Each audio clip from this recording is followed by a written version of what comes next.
A lot of guys out there these days think that you need the 4 sixes to be successful with women. 6-figure bank account, 6 feet tall, 6-pack, and 60,000 Instagram followers.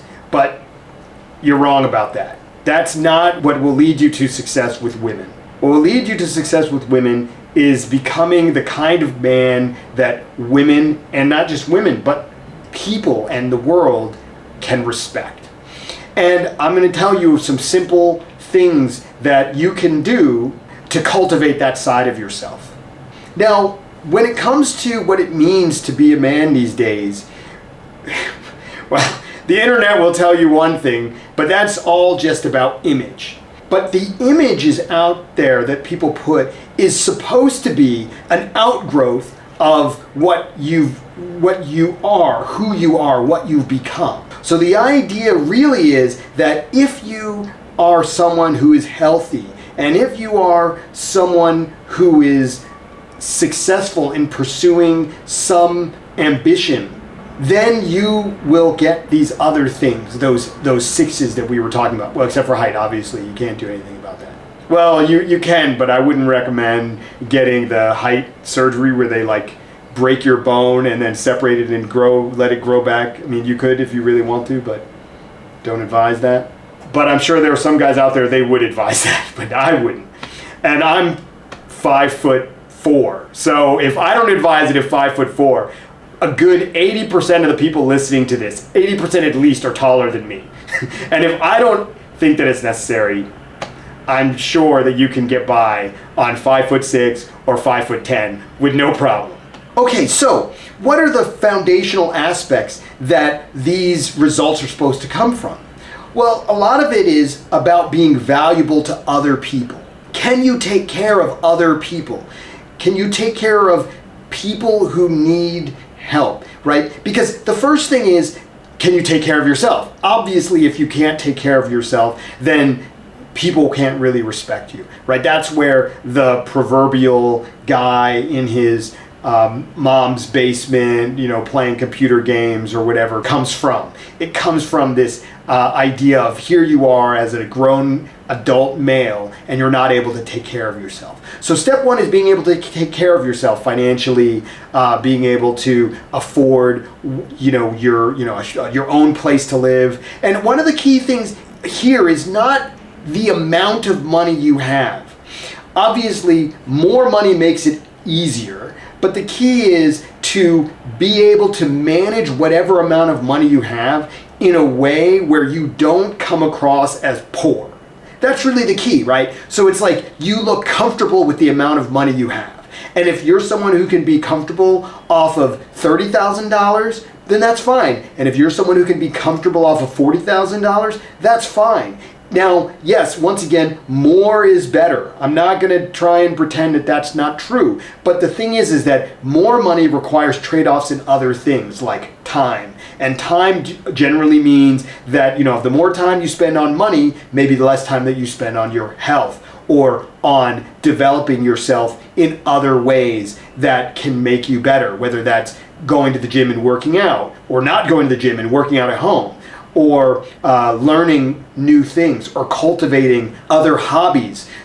So for example, if you're a guy who doesn't make that much money, let's say you make $40,000 a year or $50,000 a year, or whatever is kind of very average for where you live, and you spend a large part of your time cooking, and you're a great chef. The fact that you can't take a girl out to the famous restaurants that people are showing off on Instagram doesn't really matter when you can make amazing meals yourself. And so, that's something that doesn't take as much money, but takes time and effort. And if you're spending all your time in front of a computer grinding on work or whatever, something like that, then you're less likely to develop that skill and that ability. Right? So that leads me into the next thing about what makes you a man. So the first one, as I mentioned, is being able to take care of yourself, and then being able to take care of others. So how is it that you're able to take care of others? Well, there's many, many ways. And once again, a lot of people tend to focus on being able to take care of people financially. But that's, once again, just one way. If you're a great networker, and you have a really good network, then you can use your network to help other people out without necessarily having a lot of money. If you've used your time to acquire skills, then you can use those skills to help people out. And so once again, it's not about money, it's about the skills that you have or the knowledge that you have. So when you spend a lot of time getting experiences and learning things, whether that's through reading, whether that's researching on the internet, whether that's by spending time with people who are knowledgeable about various subjects and learning from them, all of these things make you a more capable person. And capable means being able to handle and be comfortable in a wider variety of situations. Okay, so that's the next thing. So the reason why, once again, going back to that image of the guy in his basement, in his mom's basement, the reason that's problematic is because by sheltering themselves from the world and cutting themselves off from so many experiences, they aren't developing that ability to be comfortable and handle and manage more and more experiences. So that means that if something if you're with someone and they have a situation or an experience that you're familiar with because you've been out in the world, engaging with the world, now you can bring your experience to them to help them through that. And this is one of the key things about as you get older as a guy. As you get older as a guy, one of the most important things that you bring with you is your knowledge and experience. That's the key thing, right? How old you are essentially says how much time you've had. And as you have more and more time, you should be stacking more experiences and more skills and more knowledge, because then you have something to show for your age. And that age, that what you have to show for is what makes you valuable to other people. Because you can guide them and you can advise them and you can tell them what to look out for, what to be careful of. And that is one of the best ways that you can take care of other people. Now, when you have this kind of knowledge and experience, it allows you to feel more comfortable in more situations. And because you feel more comfortable in more situations, you can come across as a more relaxed person. And when I say relaxed, I know there's plenty of guys who are knowledgeable and are just easily kind of wound up and supercharged all the time, and I'm not meaning like that, but I mean in the sense of knowing that you're going to be able to handle things in your life and help other people to handle things in their life. That's really what I mean. And I think really that is the key aspect really of being a man, because if you have those things, then you have the foundations of a person that other people can lean on. Now, another key aspect is to be comfortable with your sexuality. And when I say be comfortable with your sexuality, I mean knowing that you are a horny guy and you're okay with that. And you don't need to hide it from other people. And being okay with the fact that you're trying to get some action. Because I think that when you look at what is seeming as a creepy guy, it's the guy who's like trying to get it, but also trying to pretend like he's not. Like he's just trying to be really friendly and, trying to hide that sexual desire under this veneer of friendliness. Girls are actually much more comfortable when the fact that that you want sex is when it's out there, because then they know what's really going on, as opposed to the guy they think really just wants to be their friend and is pretending to be their friend when he's really just trying to get action. And then they feel like they get rug pulled when the guy reveals that he's really interested. And the girl's like, oh, I just thought he was being a nice guy. Now, you can argue, of course, that women shouldn't be that naive to think that guys just want to be really nice to them for no reason. And there's an argument for that. But that's not what we're talking about here. We're not talking about, in this case, the misconceptions, failings, the blindness of women. We can do that in another video. Right now we're talking about the misconceptions and errors and mistakes that guys make. And so that's another one. I think that for me, when I've worked with a lot of guys over the years, one of the things that makes guys really cool by comparison is when they start to feel comfortable to show that sexuality, when they feel comfortable to show sexual interest in women. That makes them so much more fun and cool to hang out with. To be able to joke around about women, about failing with women, about successes with women, about your interest in sex, about the dirty things that you want to do. The dirty things are the best things. So, I think that's another key aspect. So I know that when you're a young guy, you don't have much experience, you feel, there can be a lot of anxiety and nervousness and embarrassment around sex and sexuality. I know I had that for sure. And it was really a big change for me when I first hung out with real men's men who, were just always talking about how they wanted to get laid and, what they wanted to do to the various women that passed through their lives, whether that was someone they interacted with at a store or at a restaurant, or whether it was someone that they knew from their social circle, and just being able to openly joke about and have fun with the idea of their sexuality and their sexual nature. So, that I think is a really important aspect to being a man. I think if you can't feel comfortable with that aspect of yourself, it's kind of like you're hiding some of your power, because that's really a big part of manliness, is the desire for something and the willingness to pursue it, which once again shows you the contrast with the guy in his mom's basement playing video games, right? He's the one who chooses not to engage with the world,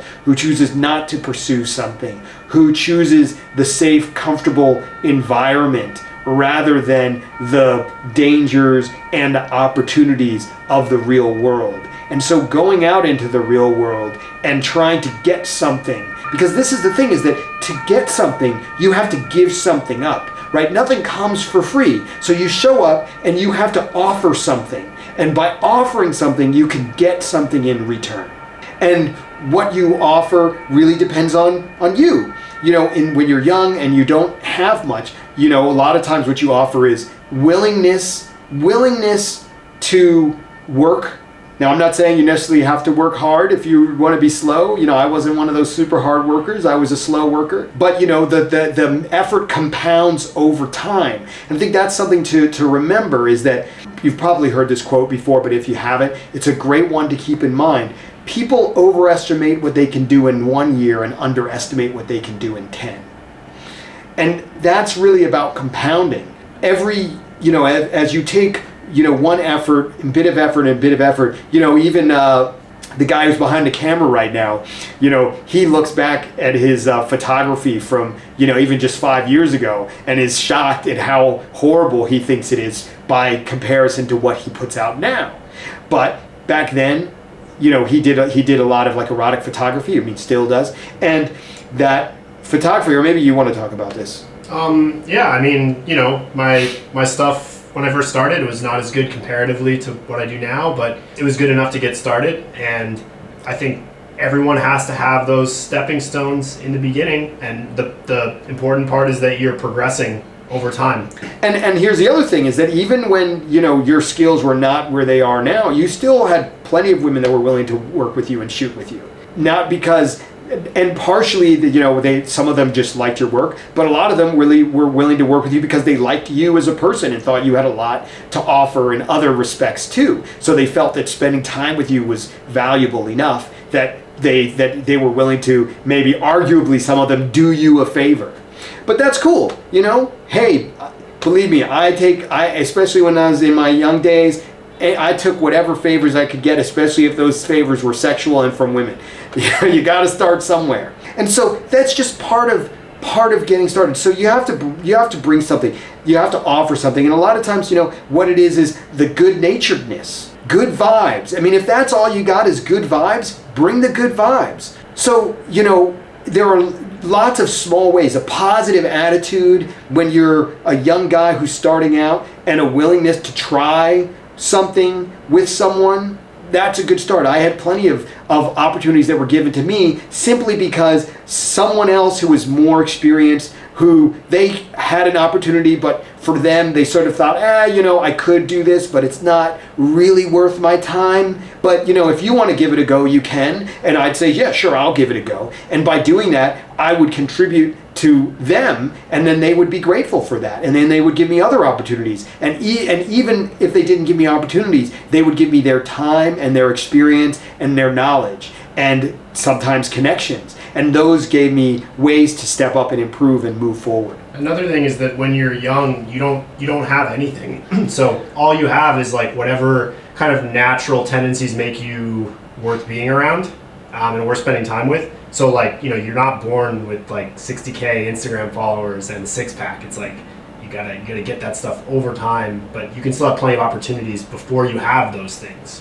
Right. And I think the key is that when people can see that you're someone who is putting in the effort to move in some direction, right? Because I think that's another key aspect is moving in some direction. Now, it doesn't mean you can't change directions, but having some direction, having some, and I don't want to call them goals because, goals, they can be goals, but they don't have to be. So, for example, when it comes to working out, some people have very specific goals about how much they want to lift or whatever.